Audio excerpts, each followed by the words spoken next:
Hey everybody, we are back with another review, and today we're going to be checking out my Denver Fan Expo or Denver Comic Con haul for 2022. So without further ado, let's check out what we scooped up. Let's start off with what I won. I guess I won some cool stuff, so I'll show you that stuff first. And then I'll kind of go into some of the stuff that I picked up during the show. Let's do that, shall we? Let's start off with, so I was at the Whatnot booth, and they had a little Whatnot arcade set up where they had these plushies with the Whatnot logo, and they also had these soda cans, which were very similar to Funko sodas, and they were, here, check this out. They're actually done specifically for this con, so Fan Expo Denver exclusive, 4,000 cans, which is pretty dope. And I believe there's like 6 variations or so of these cans, so that's pretty dope too. I know there's, I think some of the Whatnot people are trying to collect the whole sets, because I think you have to go to each con if you want each one of these variations of the can. So that's pretty cool. I actually gave this can away during one of my streams while I was streaming from the con at the Whatnot booth. So, whoever took that home, there you go. I'm using it as prop for a video, and then it's getting shipped off to you. So that's pretty dope. I'm going to put that over here to the side. And like I said, the little plush is a first off, I believe, that they did in Dallas. And then I believe this is the second show that they did this little plushie at. So that's pretty dope. I think it's cool. This actually I want to keep, so I'm gonna keep that one. A little memento. And speaking of mementos, I got to meet Skef from SKS Comics, so go check him out. Got some slaps from him. Got to meet some legendary people there, and he hooked me up with some stickers. So next thing I scooped up was at one of the merch booths. I found my last piece to the puzzle, the Rey Mysterio from the Masters of the WWE Universe. He was the only one I was missing. He's a first wave character, and he was like one of the first ones dropped, and this was dropped right during COVID, and this was something that you had to get at a Walmart. They didn't have them online yet. I mean, for pre-order that I knew of. So I missed the Rey Mysterio. He was gone before he even hit the shelf, if you know what I mean. So got him for a real good price, and it was nice to finally complete that set. Let me move this over here for a second, and then we'll check out. I want to check these out first before we hop into that other stuff. So, and then I'll scoot these. Let me slide these out so there's no glare too. So this is, I picked up some animation cells. The glare would be terrible if I left them in there, so we'll pull them out. Some animation cells from a booth. There was a gentleman who bought an entire collection of cells from all these 80s cartoons, and I saw that he had some Brave Star stuff, and he had some Masters of the Universe, he had some She-Ra stuff, so I was like, let me browse. So I ended up scooping up this awesome Brave Star cell right here, which is pretty dope. This has a certificate of authenticity with it, which is pretty cool. I like that when they do that. So you know it's not some kind of bootleg thing. It's had a good life going along the way. And then next one I grabbed was, yeah, this one's cool. And the glare on these would be pretty bad, so we'll slide them out for you. There's Prince Adam, and he also has a certificate of authenticity as well, and that is a sketch card from the show, which they eventually would turn this into a cell, which is pretty dope. As you can see here, it's got all of its markings from its sequence, so that's pretty dope, right? Prince Adam, ready to go. That's awesome. A relic from the past from 1983. Pretty freaking cool. Made just for me, right? All right, so what I'll do is I'm going to show some more sketches, and then we'll go into some of the stuff I got signed. So this one, I think the glare's not too bad. Here, let me slide him out just so we can check him out. I scooped up this watercolor from an artist that I met at the con, who's a local artist, and he had some really nice prints up of some Mandalorians and stuff, and then I was like, whoa, I saw the Skeletor, and I was like, yep, that's the one. let's get that one right there. So this is pretty cool. I really dig this. He did it in the filmation style. From the old school. He has the nice green along the edges there, the red in the eyes. I mean, it really brings you back. It's got that 80s aesthetic to it too, for sure.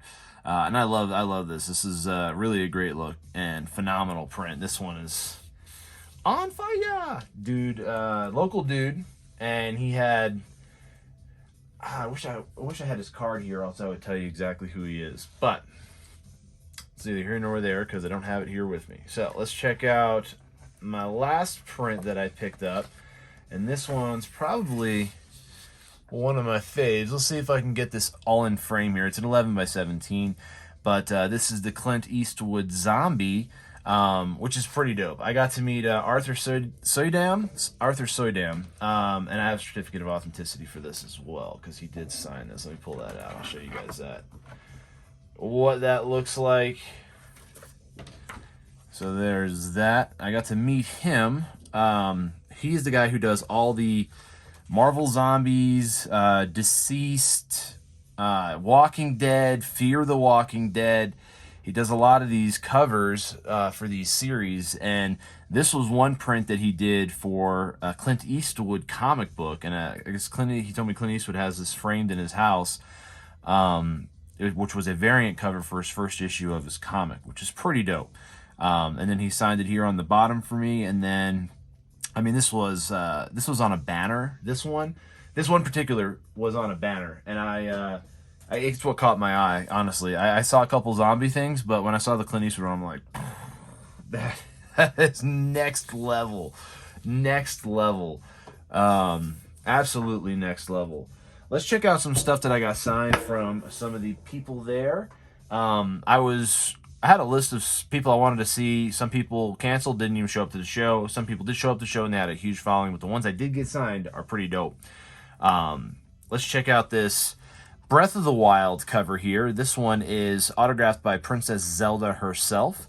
And check this out. She did a little bit of a Hyrulean little phrase there, which is open your eyes. She did it all in the Hylian text. The Hylian dialectic or whatever. It's the opening scene from the game, which, open your eyes, Link, you know what I mean? So, Zelda with the 3 hearts. Obviously, that's how you start off every Zelda game, so it's pretty dope. Self-addressed to me. Put the post-it in there, which she wrote the translation on. And when you get in line to get your stuff signed, this is how they usually do it. They'll get your name first if they're going to do a personalized thing, and then you kind of carry that with you so that they get the spelling properly. You know what I mean? Because it's a big thing, especially when you're paying for something. They don't want, you write the wrong name on there. I guess that could be an issue. So, next thing I got signed over, this was 2 separate booths. So I got Roger Clark, and then I went right on over there. Let me tell you, Arthur Morgan, and then I went over to John Marston's booth. How about that? That's a little bit easier for everyone. And I got this autographed by both of them, and I had them sign 2 things. I'll show you the next thing that I got signed as well. But here we go. We got Arthur up top. He wrote Outlaws for Life, and for Frank, John Marston, freaking awesome. Wysthoff and Clark, freaking sick. Awesome meeting these 2 gents. They were absolutely phenomenal. Probably one of my most favorite games, I guess, of modern times. This one, probably Days Gone. But truly, Red Dead Redemption was like, man. Red Dead Redemption 2 was like, man. And then the epilogue was like, man. All right, so here's the last thing I got, which was kind of cool because they both made comments about this, which is dope. That I brought the Ultimate Edition box, which is the collector's box. If you bought Red Dead Redemption 2, the Ultimate Edition, it was like a $300 game with all the stuff. You got tons of stuff with it. I mean, all kinds of stuff. I don't have it. The box is empty right now. It's a cash box. I brought this empty to the con to get it signed. I didn't want to bring all the stuff in there, but this comes packed with like a catalog. There's a puzzle in there. There's like all kinds of swag, pins, all RDR2 stuff. So it's pretty dope. This was a phenomenal thing to get signed for me. And then up top, Arthur wrote, "You're all right, brah." And then people don't forget, nothing gets forgiven. which is my favorite quote. And he actually had a list of quotes, and he's like, hey, pick which one you like. And I picked this one. He's like, that's my favorite one too. So I was like, yeah, it's pretty dope. I was geeking out a little bit because when you put so many hours into games like this, and you play as these characters, and you finally get to meet them. You know what I'm saying? Because their personality and the way they are gets put into that character. So in a way, you are meeting that character, even though they don't look the same.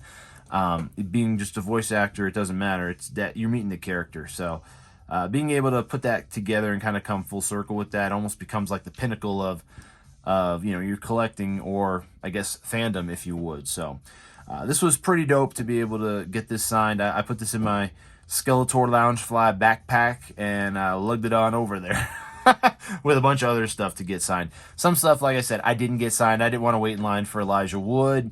It was way too. I didn't even, and there was no guarantee you were going to get it signed either. So you could wait in line for hours on end, and you might just not have enough time to sign. So there's that, and we don't know if he'd come back again at the end of the night. So it was something where I was like, I'm not gonna wait. And some of the other Hobbits too, like I said, they had a lot of people waiting for the Lord of the Rings cast. So they had the 4 Hobbits there, and they were slammed. So we had Billy Boyd over at the Whatnot booth, which is pretty dope. Dom came over for a little bit, and they did a little bit of talk about the Friendship or the Friendship Onion podcast, and then I think he dipped out and he went to go do his signing, and then Billy Boyd stayed and did some signings at the Whatnot booth, which was pretty dope. There was quite a few people that actually came through there. A lot of anime people came through the Whatnot booth, which was pretty dope to be able to see all these people, and they also did signings separately, but it was neat to have some signings come through the booth. They did some buy it now stuff and some auction stuff. So, but like I said, I want you to let me know down in the comments below, what did you think of my haul from Denver Fan Expo 2022? Got some cool stuff signed, picked up some neat stuff for my collection, won some cool stuff at the Whatnot arcade, which was totally dope. Got to meet some legendary people from Whatnot, got to meet some legendary streamers from Whatnot, and got to complete my Masters of the WWE universe. Freaking phenomenal time, sounds like it to me. But you let me know down below which one was your favorite for my pickups. Which one do you think would fit your collection, or did you like the best? And if you like this video, give it a thumbs up. Want more content like this, subscribe for more, to do reviews every single day. Just looking for that. And have a great rest of your day.